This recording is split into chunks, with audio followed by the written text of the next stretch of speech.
paz do Senhor. Eu quero falar um pouco aqui sobre a caridade, aquela que o apóstolo Paulo fala em 1 Coríntios, no capítulo 13, quando ele fala: ainda que eu tivesse a língua dos homens e dos anjos, não tivesse a caridade, não tivesse o amor, seria como metal que tinha.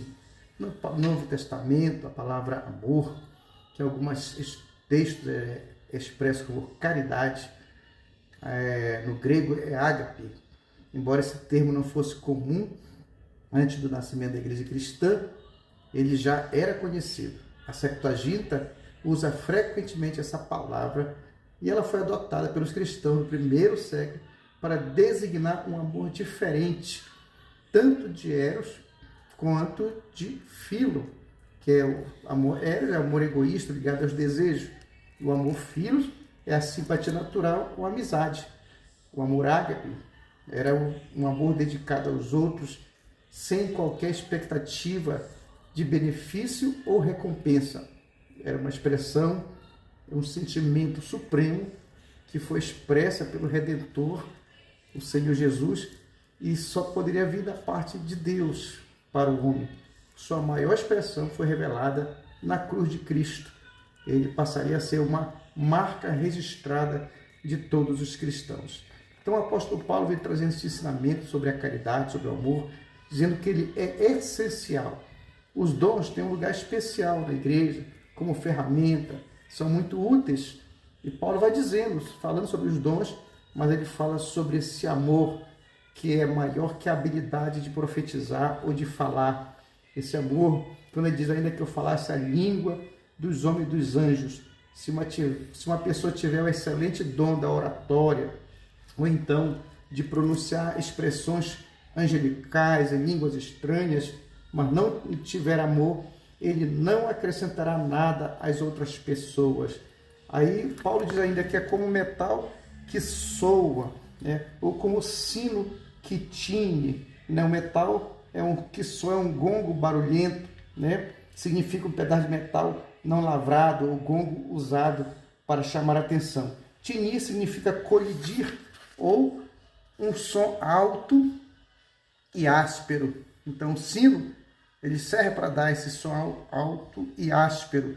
Mas o objetivo do apóstolo Paulo é mostrar que o homem que professe o dom da glossolalia, da forma como era praticado em Corinto, mas que não tem o amor, na realidade não é mais que um instrumento metálico impessoal. O amor é mais necessário que a profecia, o conhecimento, a ciência e a fé. Né? Paulo colocou a profecia ao lado do apostolado, sem minimizar sua importância. Mas embora a profecia seja demasiadamente inspiradora e vital para o progresso da igreja, ela não é tão necessária quanto o amor. Os mistérios que Paulo fala são verdades que não podem ser conhecidas pela razão humana. Eles são concedidos através da revelação divina. Né? Estes mistérios são verdades espirituais relacionadas com a natureza escatológica, isto é, relacionada com os futuros acontecimentos do plano de Deus para o mundo. Paulo fala da ciência também, fala da fé, que se refere ao extraordinário poder de realizar milagres. Portanto, ela é um dom. Toda fé indica a possibilidade de ter esse dom. Mas a igreja de Corinto dava muita importância a toda essa diversidade de dons. Mas o amor é muito maior do que todos os dons. O amor é mais importante que o auto-sacrifício, Paulo disse, ainda que eu entregasse, distribuísse toda a minha fortuna para o sustento dos pobres, e ainda que entregasse o meu corpo para ser queimado, e não tivesse amor ou caridade, nada disso me aproveitaria. A palavra distribuir, Paulo diz aqui, vem de pissomizo, significa partir e distribuir em pequenas porções, alimentar com pedacinhos, e pode ser aplicado até mesmo a repartição de uma propriedade em pequenas frações. O verbo está no tempo auristo, indica que a ação se completou e a distribuição foi feita. Mesmo vendendo as suas posses, distribuindo seus bens, oferecendo seu próprio corpo para ser queimado, essa expressão também pode se referir ao ato de castigar o cristão como criminoso que tem seu corpo marcado com ferro em brasa. Ou pode se referir ao martírio, onde a pessoa experimenta a agonia da morte ao ser amarrada a um poste cercada de lenha para ser queimada. Mas o amor é muito mais do que o autossacrifício, muito mais que o martírio. É como Cristo fala em sua afirmação: o amor é parente da paciência e da bondade. Paulo declara: a caridade é sofredora. Esse significa paciência para suportar a injustiça sem sentir ira ou desespero. O amor tem uma infinita capacidade de suportar. É como Cristo em suas negações, né? Ele negou-se a si mesmo. O amor não sente inveja. Invejar é um verbo usado, às vezes, em um sentido favorável, como em 12:31, procurai com zelo os melhores dons, né? Mas essa palavra significa, basicamente, ser zeloso por ou contra qualquer coisa, outra pessoa. A inveja, quando usada em um contexto desfavorável, ela significa ser zeloso contra uma pessoa. E, portanto, ter ciúme ou sentir desprazer perante o sucesso de alguém. O amor não se ufana, não trata com leviandade.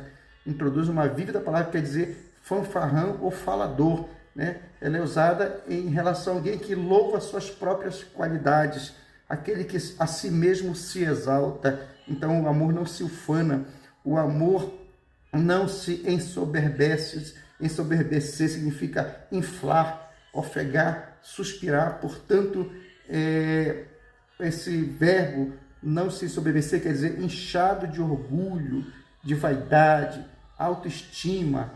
É diferente de jactar-se, no sentido de expressar ativamente sentimento de orgulho e egoísmo. O amor não se porta com indecência. Aqui Paulo está falando sobre o perfeito amor e a maneira como ele opera na vida cristã, né? O caminho mais excelente é o caminho da santidade, porque o amor de Deus produz santidade nos corações. Esse amor não se porta com indecência, nada faz que seja vergonhoso, desonroso ou indecente. O amor não é interesseiro. Jesus descreveu a abordagem básica da vida cristã quando falou sobre o grão de trigo que cai na terra e morre para que possa viver. Esse é o amor cristão, que está em direta oposição ao interesse egoísta. O egoísmo e o amor não podem residir no espírito do mesmo homem. O amor não pode encontrar na própria felicidade às custas dos outros.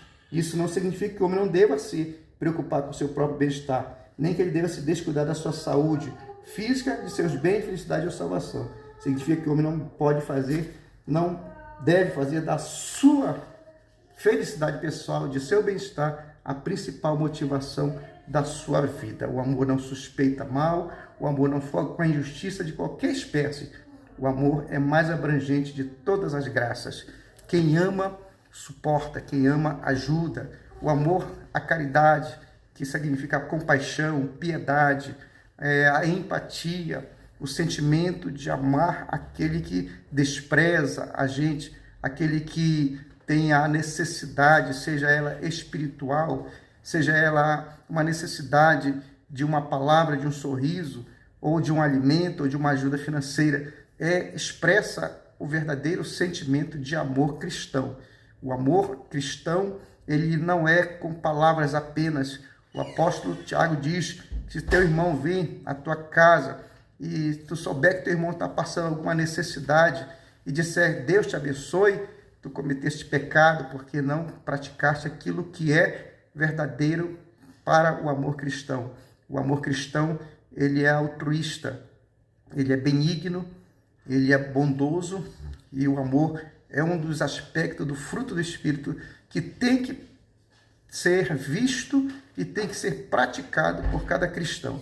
Hoje, no mundo sem amor, onde o amor de muitos já esfriou, é importante que a igreja retorne ao primeiro amor.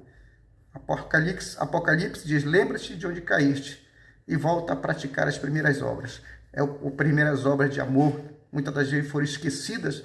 Muitos que antes praticavam, não praticam mais. Talvez por se tornarem egoístas, porque sofreram algum tipo de barreiras que os impeça de praticar, mas o amor deve ser praticado mesmo com aqueles que nos são imperfeitos aos nossos olhos. Mas diante de Deus, Deus quer ver em nós a perfeição e expressar esse verdadeiro amor para com aqueles que necessitam, e em especial aos doentes, visitar os doentes, aos presos, aos órfãos, às viúvas, aos necessitados de uma ajuda financeira, àqueles que precisam de um sorriso, de um abraço, de um aperto de mão, aqueles que muitas das vezes são vistos aos olhos de muitas pessoas como pessoas incoerentes, até mesmo chatas, mas essas pessoas também precisam receber essa expressão de amor que existe no coração de cada cristão. Por isso, cada cristão, cada crente, cada servo de Deus, cada pessoa salva em Jesus Cristo tem que ter essa marca no seu coração, que é o amor que excede a todo entendimento, a toda compreensão humana. E esse amor, ele é derramado em nosso coração pelo Espírito Santo de Deus. Se ainda não estás praticando esse amor, esta empatia, com quem quer que seja, comece a praticar, porque as profecias cessarão, as línguas cessarão, mas o que vai permanecer é a esperança, a fé e o amor. E destes três, o maior deles é o amor. Que Deus te abençoe, em nome do Senhor Jesus Cristo.